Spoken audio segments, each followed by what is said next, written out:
नमस्कार साथियों, आज हम लोग एक महाशक्ति अर्थात यूएसएसआर सोवियत संघ के विघटन का एक संवैधानिक रहस्य उस पर कुछ बातचीत करेंगे।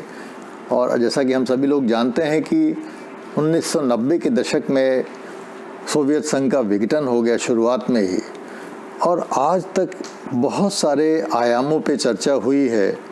और जैसा कि हम लोग जानते हैं कि सेकेंड विश्व युद्ध के बाद, द्वितीय विश्व युद्ध के बाद पूरा विश्व एक दो खेमों में बट गया था, दो महाशक्तियों में बट गया था। एक का नेतृत्व अमेरिका करता था और दूसरे का नेतृत्व सोवियत संघ किया करता था, और दोनों में प्रत्येक प्रकार की स्पर्धा होती रहती थी। राजनीतिक क्षेत्र में स्पर्धा थी, आर्थिक क्षेत्र में स्पर्धा थी, नाभिकीय क्षेत्र में स्पर्धा थी, अंतरिक्ष में स्पर्धा थी, और जितने भी क्षेत्र हम सोच सकते हैं उन सभी में, सांस्कृतिक, खेल कूद, सब में स्पर्धा होती रहती थी, और दोनों अपने को अग्रणी शो करने की कोशिश करते रहते थे। लेकिन 45 वर्षों तक चली स्पर्धा, अर्थात 1945 से लेकर 1990 तक चली ये स्पर्धा अचानक 1990-91 में ख़त्म हो गई। और इसलिए ख़त्म हो गई कि उसमें से एक खिलाड़ी रूस, जिसको हम लोग जानते हैं या यूएसएसआर कहते हैं, union of Soviet socialist Republic कहते हैं, सोवियत रूस कहते हैं, उसका अचानक पटाक्षेप हो गया, उसका अचानक विघटन हो गया। विघटन में बहुत सारे फैक्टर्स थे, बहुत सारे देश उसमें सम्मिलित थे, बहुत सारे क्षेत्र उसमें सम्मिलित थे जो उसके कारण थे। लेकिन एक कारण के, और बहुत सारे कारणों पे चर्चा होती रही है, लेकिन एक कारण पे छात्रों का ध्यान जाना चाहिए, और वो उस बारे में चर्चा कम होती है या नहीं होती है, और वो है संवैधानिक कारण। तो हम लोग चूंकि राजनीति विज्ञान के छात्र हैं, संविधान के छात्र हैं, तो हम लोग को ये ज़रूर जानना चाहिए कि ऐसा क्या संवैधानिक रहस्य था कि अचानक सोवियत संघ जो एक महाशक्ति था उसके विघटन में कोई संवैधानिक बाधा नहीं है। ये जानने की एक बहुत इंपॉर्टेंट चीज़ है।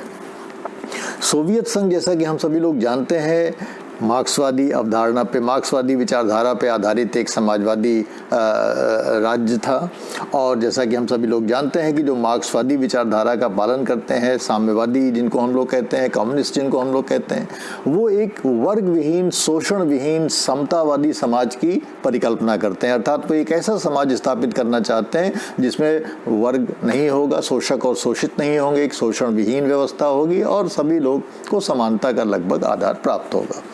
इस व्यवस्था को रूस में लेनिन ने और बाद में स्टालिन ने आगे बढ़ाने की कोशिश की।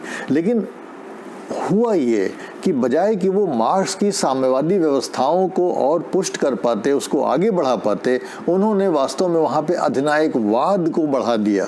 तो बजाय रूस में, यूएसएसआर में, जिसको हम लोग सोवियत संघ कहते हैं, वहाँ समाजवादी व्यवस्था या कोई मार्क्सवादी व्यवस्था या प्योर कम्युनिस्ट व्यवस्था डेवलप होती, वहाँ पे एक अधिनायकवादी व्यवस्था, साम्यवाद के मुखौटे में एक अधिनायकवादी व्यवस्था का वहाँ पे आगाज़ हो गया।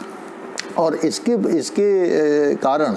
कारण जो सोवियत ब्लॉक के कंट्रीज़ थे, उन कंट्रीज़ के साथ सोवियत संघ में एक अजीब प्रकार की, और सोवियत संघ के सैटेलाइट स्टेट्स में चेकोस्लोवाकिया, रोमानिया, ईस्ट जर्मनी और इसी प्रकार के कुछ अन्य राज्यों में भी एक, सभी राज्यों में मार्क्सवाद के नाम पे एक अधिनायकवादी शासन व्यवस्थाएं जारी हो गई, जबकि अमेरिका के नेतृत्व में जो व्यवस्थाएं थीं वो व्यवस्थाएं उदारवादी व्यवस्था पे, लोकतांत्रिक व्यवस्था पे ज़्यादातर आधारित थीं। और इस प्रकार से एक विचारधारा का टकराव हुआ दो महाशक्तियों में, पूरा विश्व विचारधारा के आधार पे दो खेमों में बट गया था। और इसलिए ये कोल्ड वॉर, जिसको हम लोग कहते हैं कि हॉट वॉर तो समाप्त हो गया, द्वितीय विश्व युद्ध, लेकिन उसके बाद शीत युद्ध शुरू हो गया, कोल्ड वॉर शुरू हो गया। हर चीज़ में दोनों ब्लॉक आपस में टकराया करते थे।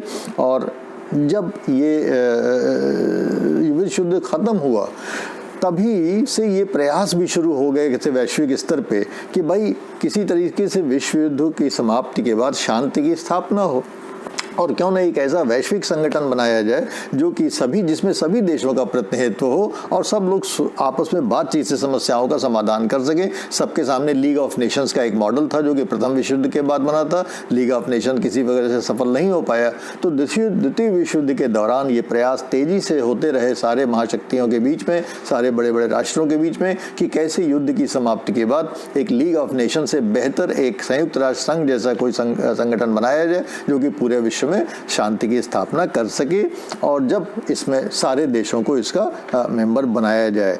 लेकिन जो प्रॉब्लम थी वो एक बहुत बड़ी प्रॉब्लम ये थी कि उस समय विश्व में नाना प्रकार के देश थे, जो कि उसमें से कुछ संप्रभु राष्ट्र थे, कुछ संप्रभु नहीं थे, और जो संप्रभु थे भी उन्होंने आपस में क्षेत्रीय सैन्य संगठन या क्षेत्रीय सहयोग संगठन बना रखा था, और इसलिए ये समझ में नहीं आता था कि विश्व के कौन से राष्ट्र संप्रभु हैं और कौन से राष्ट्र संप्रभु नहीं हैं।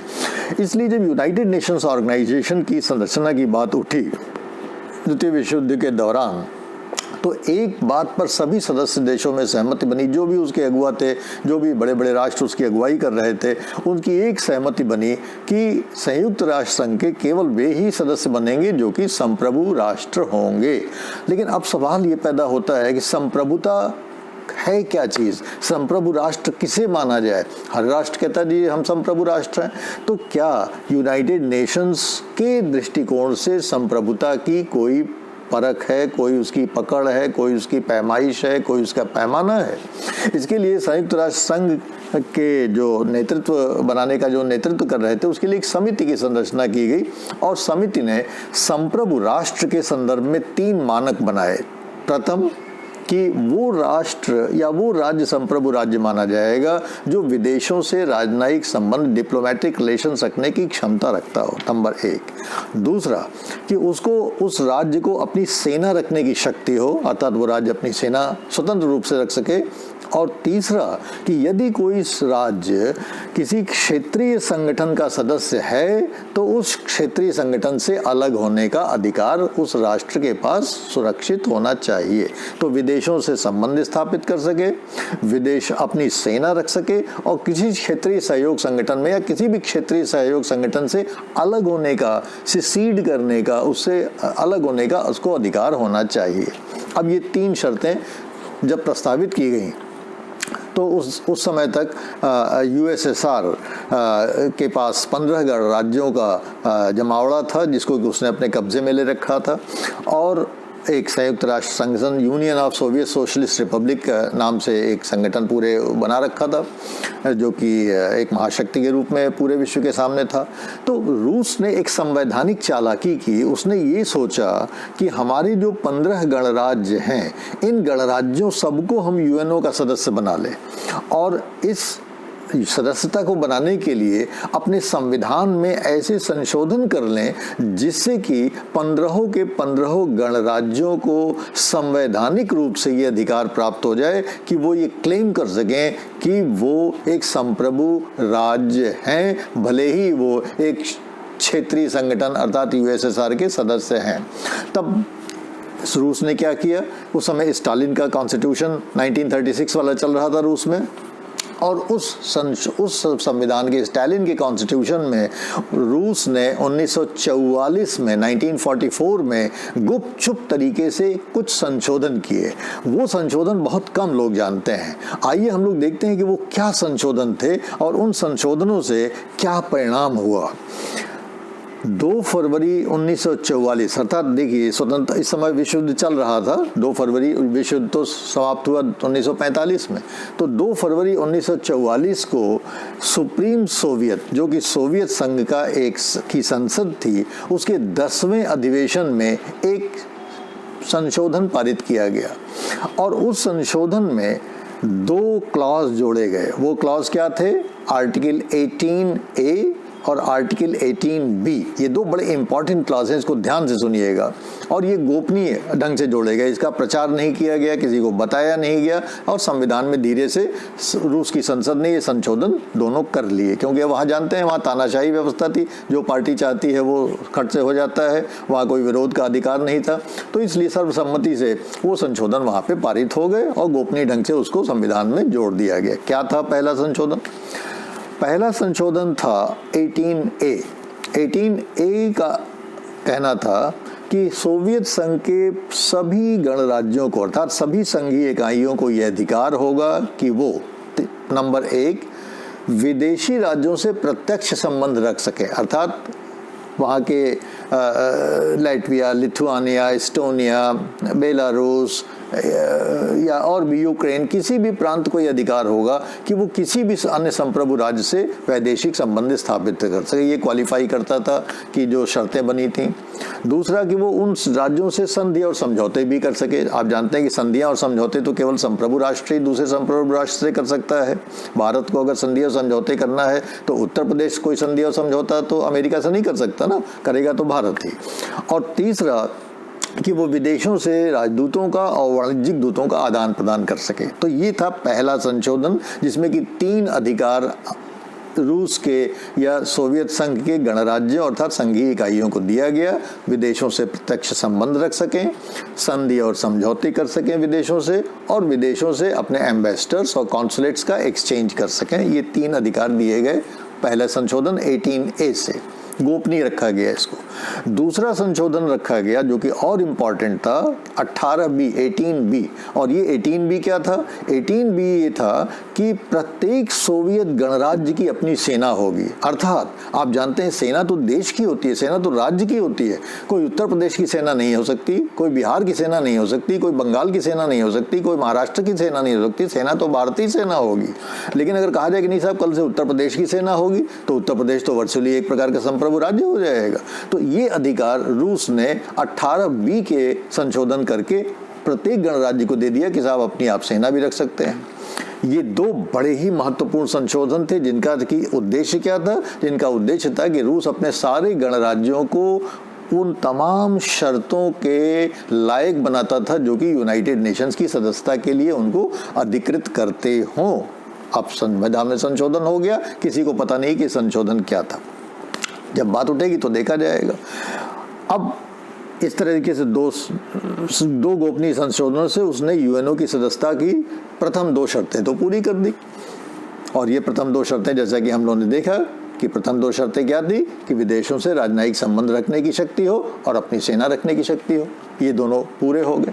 अब तीसरा जो था कि भाई कोई क्षेत्रीय संगठन का अगर सदस्य है तो उससे अलग हो सके, उसके लिए सोवियत संघ ने अपने संविधान में अनुच्छेद 17 आर्टिकल 17 की व्यवस्था की, और जो पहले से ही थी, और उसमें ये लिखा हुआ था कि सभी सोवियत गणराज्यों को सोवियत संघ से स्वतंत्रता पूर्वक अलग होने का अधिकार सुरक्षित है। अब आप देखिए कि जो तीसरी कंडीशन थी ये आर्टिकल 17 से रूस के संविधान में ऑलरेडी पहले से ही रखी हुई थी। जो प्रथम और द्वितीय शर्तें थी उसको उसने 18A और 18B जोड़ के, और इस प्रकार से हम देखते हैं कि रूस ने इन अपने संशोधनों का प्रयोग करके और आर्टिकल 17 और आर्टिकल 18A और आर्टिकल 18B का प्रयोग करके अपने 15 राज्यों को ये अधिकार दे दिया, ये अधिकृत कर दिया कि वो यूनाइटेड नेशंस के द्वारा जो सदस्यता प्राप्त करने की 3 शर्तें निर्धारित की गई हैं, उन तीनों शर्तों के वो बिल्कुल लायक हो गए। उन तीनों शर्तों को वो पूरी करते हैं। और जब अब रूस के संविधान के अनुसार उसके 15 गणराज्य इन तीनों शर्तों को पूरी करते हैं, तो रूस चाहता था कि हम अपने 15 गणराज्यों को भाई अमेरिका यूनाइटेड नेशंस ऑर्गेनाइजेशन की, संयुक्त राष्ट्र संघ की सदस्यता दिलवा दें। अब जब उसने इसकी मूव किया तो एस्टोनिया, लाटविया, लिथुआनिया, ये बहुत सारे राज्यों की एप्लीकेशंस यूएनओ में पहुंचने लगी। अमेरिका के भी कान खड़े हुए कि भाई ये क्या बात है कि रूस के गणराज्य जो है वो यूएनओ की सदस्यता के लिए एप्लीकेशन दे रहे हैं। तो उस समय अमेरिका में 48 राज्य थे। अमेरिका एक फेडरल कंट्री है, आप जो भी जानते हैं। अमेरिका ने कहा साहब अगर रूस अपने 15 गणराज्यों को बनाना चाहता है तो हम भी अपने 48 गणराज्यों को यूएनओ का सदस्य बनाते हैं। हम भी अब कुछ ऐसा करते हैं कि हम भी उसको क्वालिफाई कर दें। खैर अंत में रूस इससे थोड़ा बैकफुट पे आया। रूस डरा कि ऐसा ना हो कि हमारे तो 15 ही लोग आ पाएँ और अमेरिका के 48 राज्य जो हैं वो यूएनओ में आ जाएं। तो इस प्रकार से रूस ने फिर धीरे से बैकफुट पे आया और अंत में रूस में और अमेरिका में समझौता हुआ और ये तय हुआ कि अच्छा रूस के केवल 2 गणराज्य यूक्रेन और बेलारूस, केवल इनको ही यूएनओ का सदस्य बनाया जाएगा। शेष लोगों की एप्लीकेशन को विड्रॉ कर लिया जाएगा। और इस प्रकार से 1945 से लेके जब जब से यूनाइटेड नेशंस का आगाज़ हुआ, जब से यूनाइटेड नेशन की शुरुआत हुई, और 1991 तक 1991 तक जब तक रूस का अंत नहीं हो गया है, विघटन नहीं हो गया है, तब तक यूएसएसआर के यूनाइटेड नेशंस में 3 वोट हुआ करते थे। एक यूएसएसआर का खुद, दूसरा वहाँ पे जैसा कि मैंने आपको बताया कि बेलारूस का, और दूसरा जो राज्य था यूक्रेन। ये 3 राज्य, यूक्रेन, बेलारूस और यूएसएसआर, ये 3 वोट रूस को इस प्रकार से प्राप्त हुआ करते थे किसी भी जनरल असेंबली के मतदान में।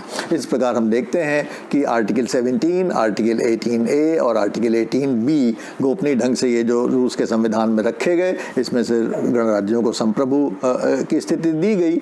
लेकिन जैसा कि हम सभी लोग जानते हैं कि रूस के जितने भी गणराज्य थे वो वहाँ पे एक अधिनायकवादी व्यवस्था थी जो साम्यवादी पार्टी और साम्यवादी सरकार के इशारों पे चला करती थी।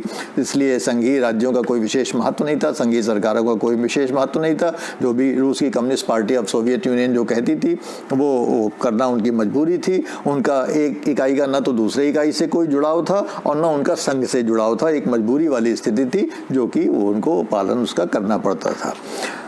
1985 में वहाँ पे एक विचित्र घटना घटी कि मिखाइल गोर्बाचोव नाम के एक व्यक्ति कम्युनिस्ट पार्टी के जनरल सेक्रेटरी बन गए।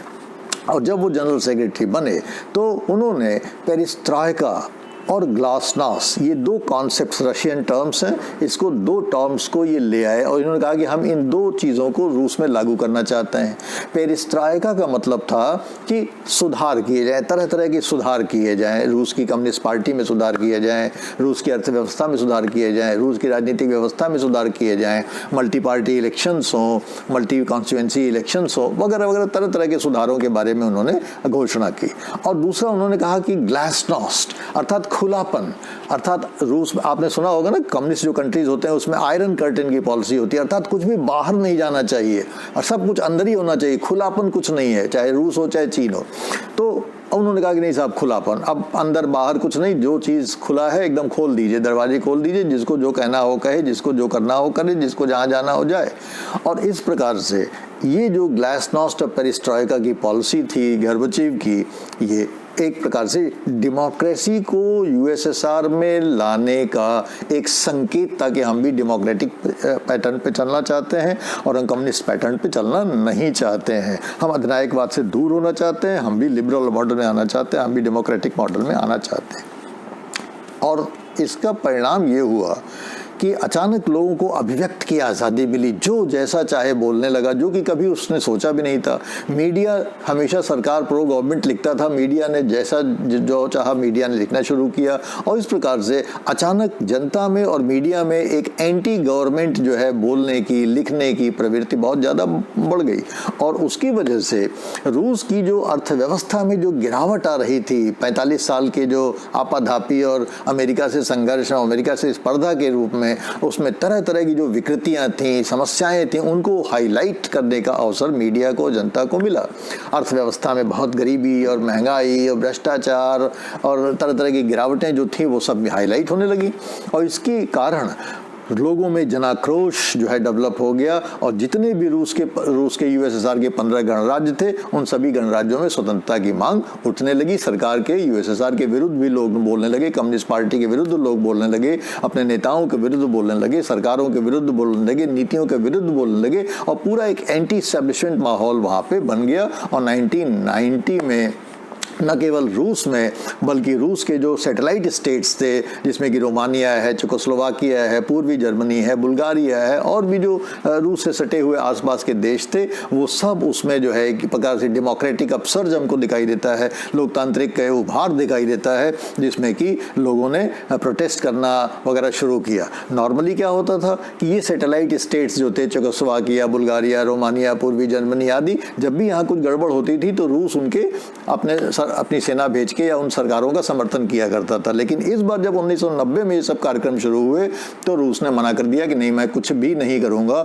और वहाँ की जितनी सैटेलाइट सरकारें थी उसमें किसी की भी मदद नहीं की। हर जगह साम्यवादी व्यवस्थाएं गिर गईं, बर्लिन की दीवार टूट गई और इसी बीच रूस में जो सोवियत संगठन था, यूएसएसआर था, उसको निष्क्रिय करने का समझौता हुआ 9 दिसंबर 1991 को, और इस प्रकार से 9 दिसंबर 1991 को यूएसएसआर एक प्रकार से निष्क्रिय हो गया। उसके बाद गोर्बाचोव ने 21 दिसंबर को सभी गणराज्यों को स्वतंत्रता देने का समझौता किया, स्वतंत्रता देने की इजाज़त दी, और स्वयं गोर्बाचोव ने 25 दिसंबर को इस्तीफा दे दिया, और इस प्रकार से 26 दिसंबर 1991 को आधिकारिक रूप से सोवियत संघ टूट गया, समाप्त हो गया। तो मित्रों, ये कहने का अर्थ है कि एक महाशक्ति के रूप में यूएसएसआर जब टूटा तो उसके संवैधानिक प्रावधानों ने ही उन गणराज्यों को सोवियत संघ को तोड़ने में बहुत मदद की। जो गड़बड़ी 18A और 18B के प्रोविजंस को लाके गुपचुप तरीके से रूस ने 1944 में किया था, उन्हीं प्रोविजंस ने रूस को एक महाशक्ति के रूप में 1991 आते आते एकदम अर्श से फर्श पर लाके ख़त्म कर दिया, और देखते ही देखते रातों रात रूस का विघटन हो गया। तो कहा जाता है कि बुरे काम का बुरा नतीजा। तो अगर किसी को आप धोखा देके, पूरे विश्व समुदाय को धोखा देके आप एक अपने संविधान में गुपचुप तरीके से संशोधन कर लेते हैं इसलिए कि आपको थोड़ा बहुत कोई एडवांटेज मिल जाए, तो वो एडवांटेज कभी स्थायी नहीं हो सकता। ये शो करता है कि इवन इंटरनेशनल डिप्लोमेसी में भी आपको एक प्रकार से जो नैतिकता के मानक हैं उनका पालन करना चाहिए। राष्ट्रीय हितों का ध्यान रखिए आप, लेकिन राष्ट्रीय हितों का ऐसा ध्यान मत रखिए जिससे कि अंतर्राष्ट्रीय नैतिकता पे स्वयं आप एक प्रश्न चिन्ह लगा दें। अल्टीमेटली वो आपको नुकसान पहुंचाने वाला है। तो मैं समझता हूं कि बहुत सारे आयामों पे चर्चा हुई थी, लेकिन ये जो सोवियत संघ के आर्टिकल 17, आर्टिकल 18A और आर्टिकल 18B जो गुपचुप तरीके से वहाँ पे संशोधन किए गए, इस पर चर्चा सामान्यतः नहीं देखी गई है। चूँकि हम लोग संविधान के छात्र हैं, मुझे लगा कि हम लोग को इस पर चर्चा करनी चाहिए। इस संबंध में अगर आपके कोई सुझाव हों, विचार हों, तो ज़रूर हमसे शेयर करने के कृपा करेंगे। Thank you very much.